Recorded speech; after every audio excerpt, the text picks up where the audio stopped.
శ్రీ సదాశివాయ నమ. ఓం శ్రీ చంద్రశేఖరాయ నమ. సనాతన ధర్మంకి అందరికీ కూడా స్వాగతము.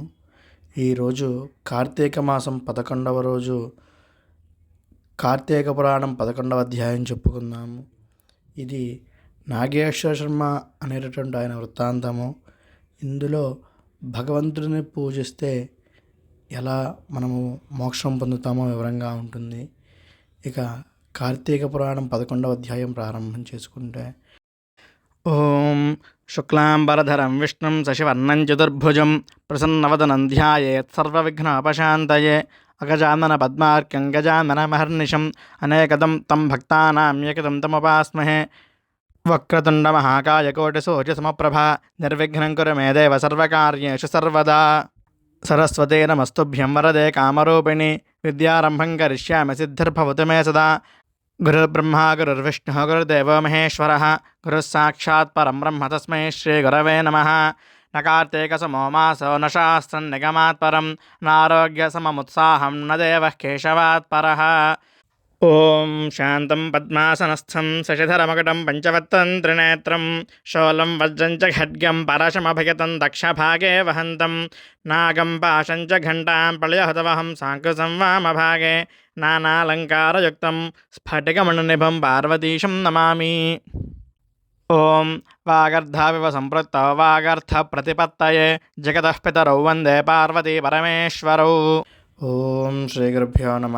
హరి ఓం.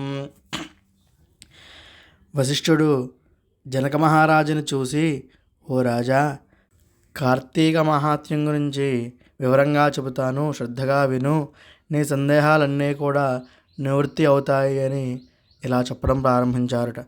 కార్తీక మాసంలో ఎవరైతే అవిసిపోలతో భగవంతుడిని పూజిస్తారో వారు పాపరహితులయ్యి వైకుంఠాన్ని చేరతారు. వస్త్రాదులచే అలంకరించిన వారు హరి సాన్నిధ్య భాగ్యాన్ని పొందుతారు. పురాణాన్ని విన్నవారు, చదివినవారు హరిసేవకులు అవుతారు. దీనికి సంబంధించిన కథ పురాతన కాలంలో ఒకటి జరిగింది. ఆ విషయాన్ని చెబుతాను, ఆలకించు అని ఈ కథ ప్రారంభం చేస్తున్నట్టు వశిష్ఠ మహర్షి. పూర్వము కళింగ దేశములో నాగేశ్వర శర్మ అనే ఒక బ్రాహ్మణుడు ఉన్నాడుట. ఆయన ఆస్తులు అన్నిటినీ కూడా పాడు చేసుకుని వంటలు చేసుకొని జీవిస్తూ ఉండేవాడుట. అనేక దురభ్యాసాలకు లోనయ్యాడుట. వంటల వలన గడవక ఇక దొంగతనాలు, బాటసారులను కొల్లగొట్టుట మొదలైన పాపకృత్యాలు కూడా చేస్తూ ఉండేవారుట. అవన్నీ తెలిసి కూడా అతని భార్య మహా ఇల్లాలు కాబట్టి ఏమీ మాట్లాడకుండా ఉండేదిట. ఇక ఒకరోజు ఒక బ్రాహ్మణుడు ఆ మార్గంలో వెడుతూ ఉండగా నాగేశ్వర శర్మ ఆ బ్రాహ్మణుడిని మర్రి చెట్టుకు కట్టేసి ధనాన్ని అపహరించాడుట. అంతలో ఒక కిరాతకుడు వారిద్దరినీ కూడా చంపి ధనంతో పోవుచుండగా ఒక పెద్ద పులి అతనిపై పడిందిట. కిరాతకుని దెబ్బకు పులి వలన కిరాతకుడు ఇద్దరూ కూడా మరణించారట. ఇక వారు నలుగురు కూడా పాపులు అవడం చేత నలుగురు నరకబాధలు పడుతున్నారట.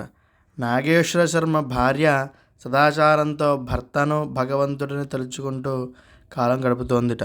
ఒకనాడు ఆ గ్రామానికి సత్యభారతి అనే పేరు గల ఒక యోగి వచ్చారట.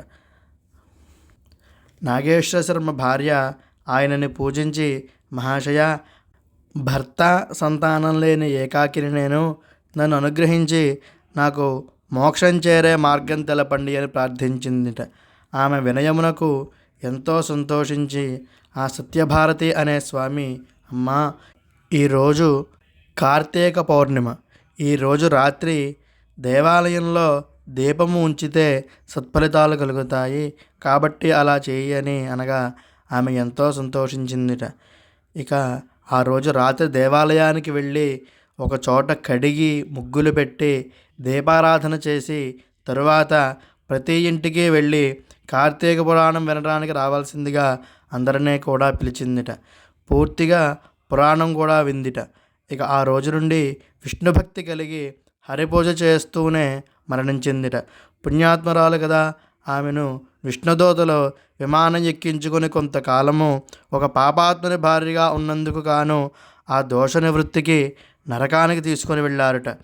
అక్కడ బాధలు పడుతున్న భర్తను మిగిలిన ముగ్గురిని కూడా చూసి విష్ణుదూతలను మొత్తం అడిగి వృత్తాంతం అంతా కూడా తెలుసుకుందిట.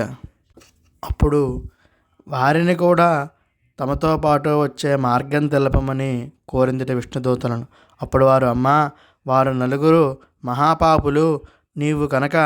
నువ్వు చేసిన కార్తీక దీప ఫలితంలో కొంత భాగం వారికి సమర్పిస్తే వారు కూడా పాపరహితులై వైకుంఠాన్ని చేరతారని చెప్పారుట. చెప్పగా ఇంకా ఆమె కూడా వారు నలుగురు యందు దయతలచి తన దీపారాధన ఫలమునందు కొంత భాగం వారికి ధారపోసిందిట. వారు పాపరహితులై వచ్చి ఈమెకు నమస్కరించి ఆ విమానంలో కూర్చుని వైకుంఠానికి చేరారుట. ఈ వృత్తాంతం అంతా కూడా జనక మహారాజుకు వశిష్ఠ మహర్షి తెలిపి, ఓ రాజా, దీపదాన ఫలము ఎంత గొప్పదో తెలుసుకున్నావా? ఈ కథను విన్నవారికి సకల పాపాలు కూడా హరిస్తాయి అని జనక మహారాజుకి వశిష్ఠ మహర్షి వృత్తాంతం చెప్పడంతో నగేశ్వర శర్మ కథా వృత్తాంతంతో ఈరోజు కార్తీక పురాణం సమాప్తము. హరి ఓం తత్సత్.